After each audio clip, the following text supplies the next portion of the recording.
Wala, diba?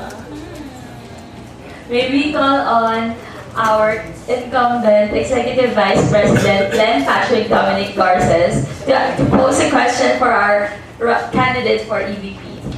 Good evening. Len? As I was doing as we were doing, as last time, nagawa natin yung guest report, nasadden actually ako by the fact na yung attendance sa core FGD, yung general AMS FGD, it was quite disappointing. For next year, how do you kindly walk me through your plan as to how to collect feedback from members in a way that you think is more effective than this year? Yeah. Feedback, collection of feedback, how will you do it?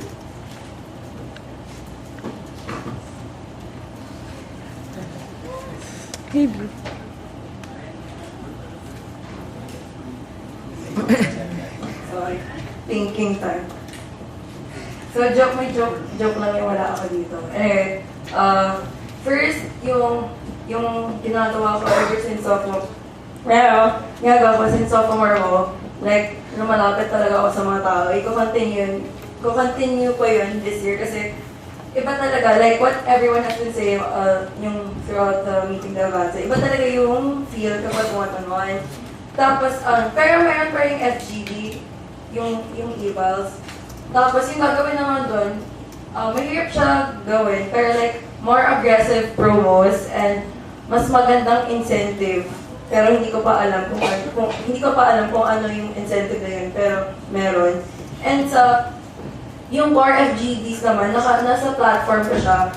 The third, no joke, the second one, sa first main point ko, na mag-coordinate ako with the department heads. Kasi usually, as a member, ngayong department head ako, tapos yung FGD, medyo hindi tayo nagko-coordinate ng time na yun. So medyo awkward and medyo hindi maganda yung flow. So by coordinating with the department heads, yun, maayos yun.